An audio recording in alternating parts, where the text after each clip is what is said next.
আমরা ক্ষমতায় যাওয়ার জন্য চাচ্ছি না, জনতার ভোটের অধিকার ফেরত দিতে চাই। আমি আমি নিজে বয়স্ক মানুষ, 12 বছর 14 বছর আমি ভোট কেন্দ্রে যেতে পারিনি। আওয়ামী সন্ত্রাসীরা আমাদেরকে ভোট কেন্দ্রে ঢুকতে দেয় নাই। আমাদের আমাদের প্রত্যেকটা নেতা কর্মীকে জেল খাটাইছে। প্রত্যেকটা নেতা কর্মীকে শারীরিক নির্যাতন করেছে, মহিলা সহ। আমি চাই এদের দৃষ্টান্তমূলক শাস্তি হোক। ধন্যবাদ। আমি এই কথা বলে শেষ করছি যে মেয়র ইশরাককে তার টেবিলে চেয়ারে বসার সুযোগ করে দেখ, এবং এবং এবং ঢাকা মহানগর দক্ষিণ বিএনপির অন্তর্গত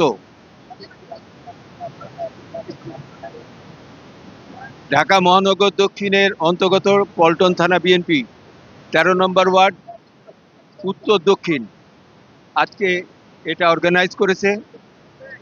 এই অর্গানাইজে আমি মনে করি এই পরপর 7 দিন প্রোগ্রাম, তারা কেউ টায়ার্ড হয় নাই।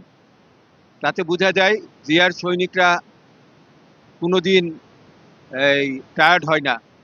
জিয়ার সৈনিকরা জিয়ার আদর্শের সৈনিক।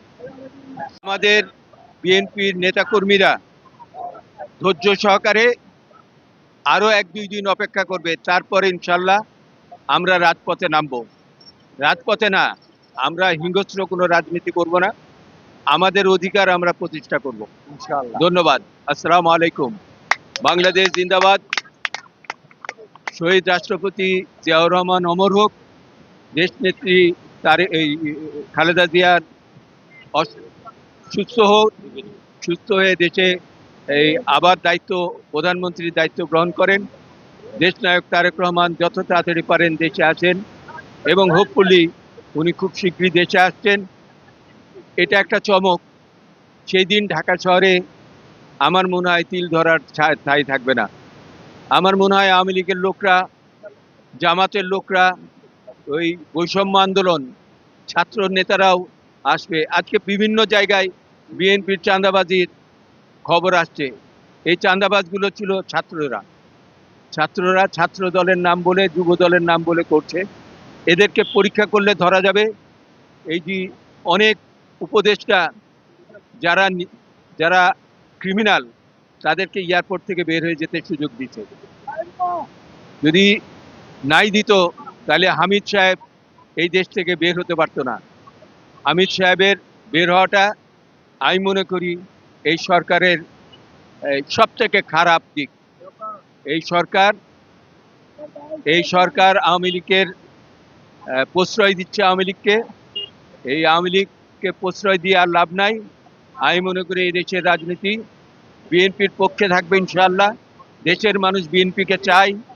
দেশের মানুষ বিএনপিকে চায়, আবারও বলছি বিএনপিকে চাই। এবং আমাদের নতুন প্রজন্ম যারা ভোটার, তারা এখন পর্যন্ত ভোট দিতে পারে নাই। ইনশাআল্লাহ আগামী ডিসেম্বরে তারা ভোট কেন্দ্রে যাবে।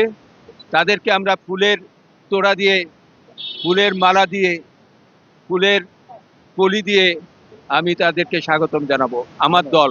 ধন্যবাদ। এই কথা বলে শেষ করছি। খোদা হাফেজ। বাংলাদেশের রাজনীতিতে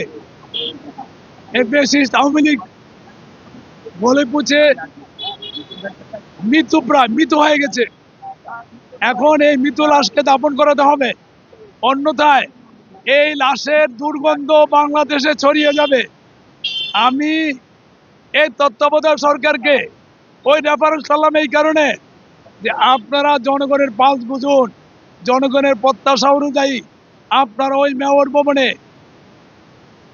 জনগণের রায়ে নির্বাচিত এবং আদালত কর্তৃক রায়প্রাপ্ত ইশরাক হোসেনকে অনতি বিলম্বে আপনারা ওই মেয়র ভবনে বসান। অন্যথায় বাংলাদেশের তথা ঢাকার জনগণ যেই সভা থেকে, নগর ভবনের সভা থেকে আজকে তারা সেবা পাচ্ছে না, তার জন্য দায়ী থাকবেন আপনারা। ঢাকাবাসী আজ রাজপথে দীর্ঘ 7 দিন যাবত আন্দোলন চলবে। মেয়র ইশরাক হোসেনের শপথ অনুষ্ঠানের জন্য এই আন্দোলন।